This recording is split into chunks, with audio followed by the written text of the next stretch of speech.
második adventi gyertya meggyújtása előtt tisztelettel felkérem dr. Füzesi Péter alpolgármester urat, továbbá Nagyné Szeker Éva evangélikus lelkészt, Hornyák Julianna rákoshegyi református lelkészt, Antal Marianna rákoskerti református lelkészt és Balogh Márk Dávid rákoscsabai református lelkészt, hogy osszák meg velünk ünnepi gondolataikat.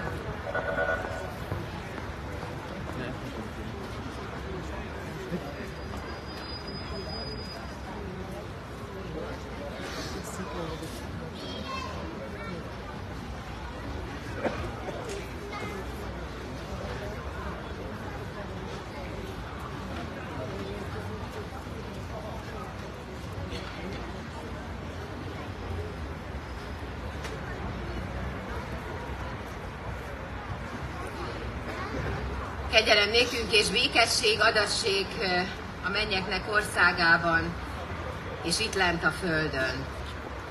Pál apostol a korintusbeliekhez írott levelében azt mondja, hogy megmarad a hit, a remény és a szeretet, ezek közül pedig legnagyobb a szeretet. Ez a sokszor elcsépelt szó szeretet, én hiszem, hogy az adventi 4 hetünkben, karácsony ünnepére készülve egyre közelebb jön a szívünkhöz. Szeretettel meg tudjuk oldani a nehézségeinket, a feszültségeinket, szeretettel közeledni tudunk egymás felé, és szeretettel be tudjuk fogadni azt, hogy Isten lehajolt erre a világra, eljött közénk ember formájában, és az Úr Jézus Krisztus megszületett erre a világra. Ez maga a szeretet. Ez a szeretet számomra jelenti az adventi készülődést. Ezt kívánom a megjelenteknek, hogy vigyük haza a családjainkba ma estére, hogy az Isten szeretete megjelent ezen a világon. Így kívánok áldott ünnepet a Rákoskerti Missziós Egyházközség nevében a mennybe menetel templomából. Áldás, békesség!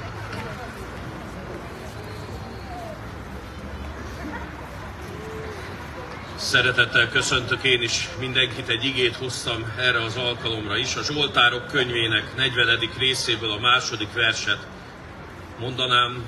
Várva vártam az Urat, és ő lehajolt hozzám, meghallgatta kiáltásomat.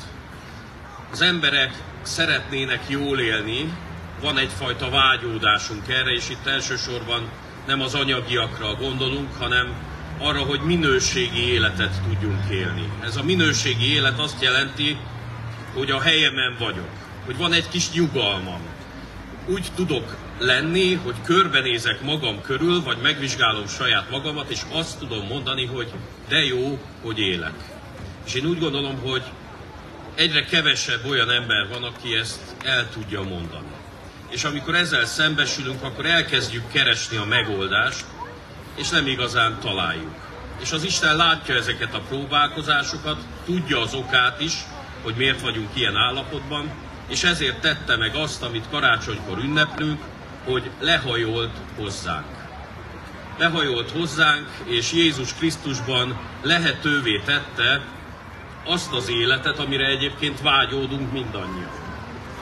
Lehetővé tette, de azzal nem megyünk sokra, hogyha megvan a lehetőség, de mi nem élünk vele. És úgy élhetünk vele, hogy személyesen a mi életünkbe is belehajol az Isten az ő szent lelke által. Ezt várva várja az ember. Ez az adventnek az egyik üzenete, hogy így várjuk az Urat, és ez a várva várás, ez azt is jelenti, hogy tudom, hogy kitől kell elkérnem, hogy segítséget kérek, mert belátom, hogy magam nem megy, és tudom, hogy kitől kérek segítséget, hogy egyedül rajtam az én életemen az Úr Jézus segíthet. És ezért segítségül hívom őt. És amikor segítségül hívtam, utána pedig várom az eljövetelét. És ebben a várva várásban benne van a türelem, hogy ha nem rögtön jön, akkor nem felháborodok, hanem bizalommal várok. Ez a hittel való várakozás. És azért hiszünk, mert bízunk az ő ígéretében. Hiszen az Úr Jézusban bizonyította, hogy ő mindig betartja az ígéretét. Eljött a Messiás, és azt is ígérte nekünk, hogy aki segítségül hívja az ő nevét, az megmenekül. Így várhatjuk őt hittel és bizalommal. És olyan jó lenne, hogyha Segítségül hívnánk ezen az adventen az Urat, felismernénk a segítséget, és el is tudnánk fogadni ezt a segítséget. Adja az Úr, hogy ilyen ünnepünk legyen. Amen.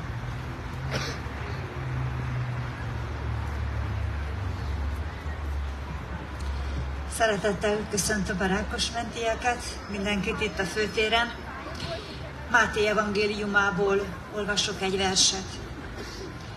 Íme fogan a szűz méhében, fiút szül, nevezd a nevét Immanuelnek, ami azt jelenti, velünk az Isten. Azt a kérdést, hogy hol van az Isten, sokan felteszik, néhányan szeretnének bizonyosságot, hogy Isten van, hogy az ő életük is fontos Istennek, valamilyen Isten élményre vágynak, de leginkább akkor hangzik el ez a kérdés, amikor baj van. Hol van az Isten, hogy ezt engedi, hogy ilyen nyomorúságba jutottam, hogy ilyen dolgok történnek a világban, amik történnek, amiket naponta hallgatunk a híradóban. Hol van az Isten?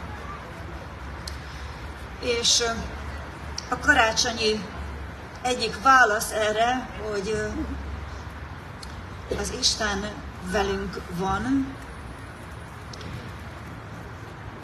egy kicsit más az ő szeretete és velünk léte, mint azt a mi logikánk szerint képzeljük, várnánk. Szívesen ráruházzuk a mindenhatóra azt a szerepet, hogy csináljon már rendet. Tegye rendbe, amit mi elrontottunk, hárítsa el a bajokat. Isten ezt hiszem, hogy teszi is, de úgy is segíteni akar rajtunk, hogy beszélni akar velünk. Mert ha mi bennünk nem történik változás, akkor nincsen olyan világrendőr, aki jobbá teszi ezt a világot. Beszélni akar az Isten velünk, a szívünkre akar beszélni, és az Istennek a legteljesebb és utolsó üzenete Jézus. Az, amit Jézus mondott, az, ahogy ő élt, az, hogy meghalt, az, hogy feltámadott. És én azt kívánom, azt ajánlom, hogy figyeljünk arra Jézusra, aki kinőtt a jászolból. Kinőtt a jászolból. És amit ő mondott, az tényleg tud rajtunk segíteni. Abban tényleg megtaláljuk a bizonyosságot, hogy az Isten bennünket szeret, meg tudja gyógyítani a szívünket, mindent kész nekünk adni, amire igazán szükségünk van. Hallgassuk azt a Jézust, aki kinőtt a jászolból. Ime fogan a szűz méhében, fiút szül, nevezd a nevét Immanuelnek, ami azt jelenti, velünk az Isten.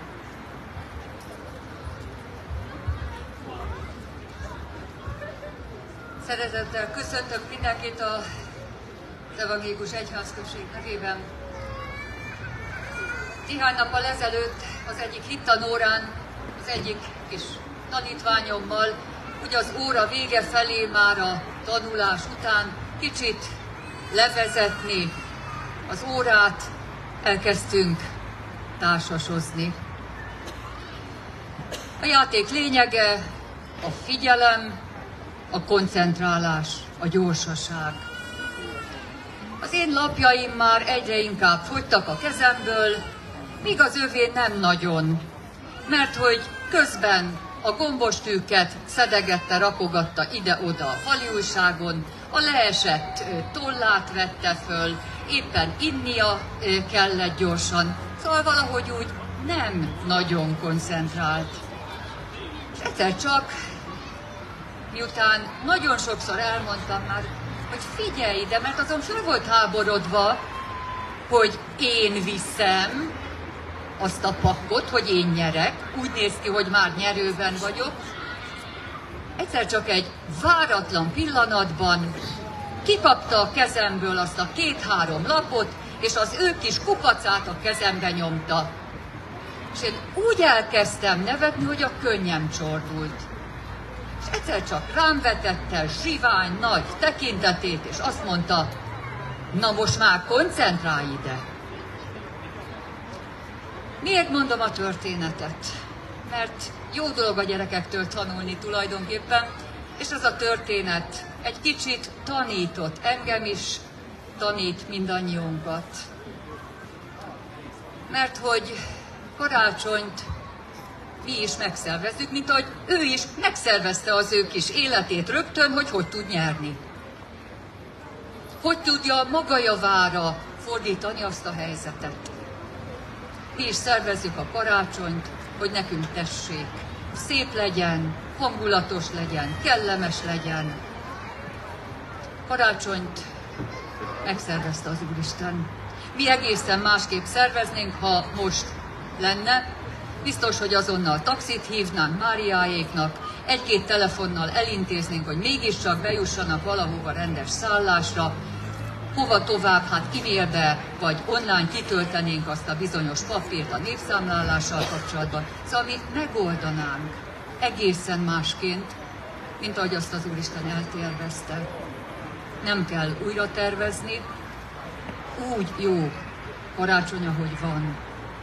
És úgy jó, mint ahogy hallottuk is az imént, az egész megváltás történet, ahogy van. Mert azt az Úristen így tervezte el. Koszos istállóval, poros utakkal, fájdalommal, sok-sok nyomorúsággal, a kereszttel, hogy pontosan elhiggyük, pontosan megértsük, magunkba tudjuk fogadni, hogy arra tudjunk koncentrálni, ami a lényeg, és nem az, ami már csak a külsőség. Arra tudjunk koncentrálni, hogy szeret minket az Isten, hogy megváltott minket az Isten. Arra tudjunk koncentrálni, hogy megszületett értünk a megváltó. Egy kortárs költőnő ezt oly szépen fogalmazza. A belső mosoly nem beszél, csak szavak nélkül simogat. Biztat, melegít, benned él. Szívdobogással simogat, ellazít, végig vezet az életen. Minden kötelet elszakít, ha folytogat a félelem. Átölel, nem vagy egymagad. Felsugárzik az arcodon, mert már bentről melegít a nap. Ünnepre készülő és ünneplő testvérek, koncentráljunk, hiszen világosság ragyog felettünk, mert megszületett a megváltó. Áldott, örömteli, igaz karácsony ünnepést kívánok mindenkinek.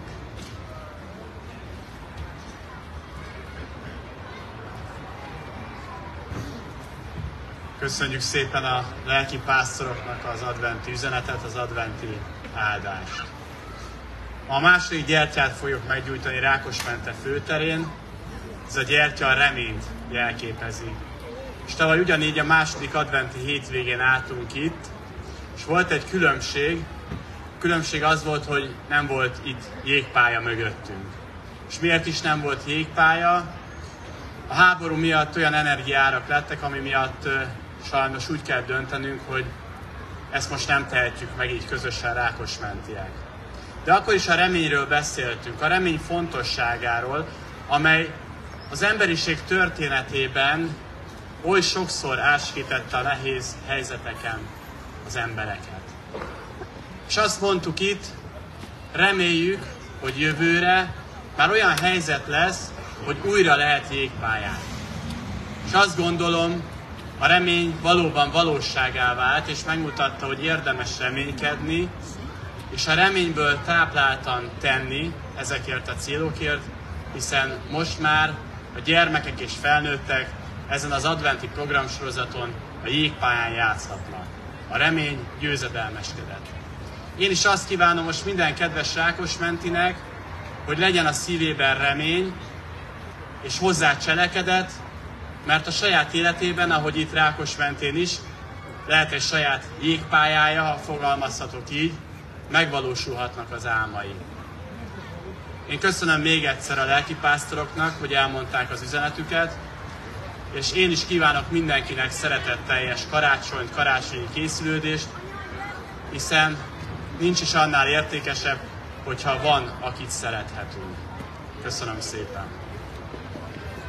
Nagyon szépen köszönjük az egyházak képviselőinek és a polgármester úrnak az ünnepi útravalókat.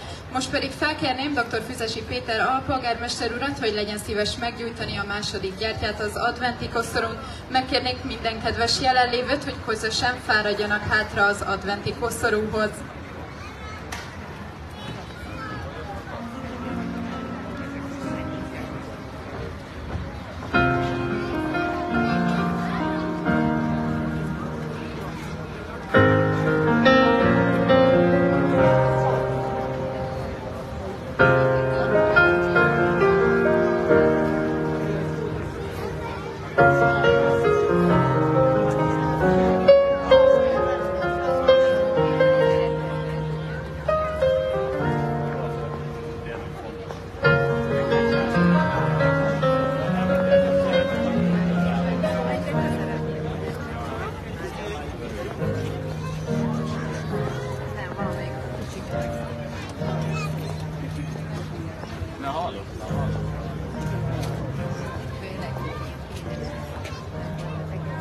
Ja, dehogy is.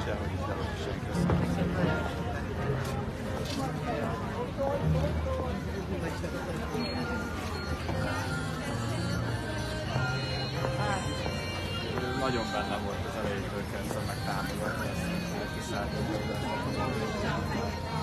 meg a evangélikusok.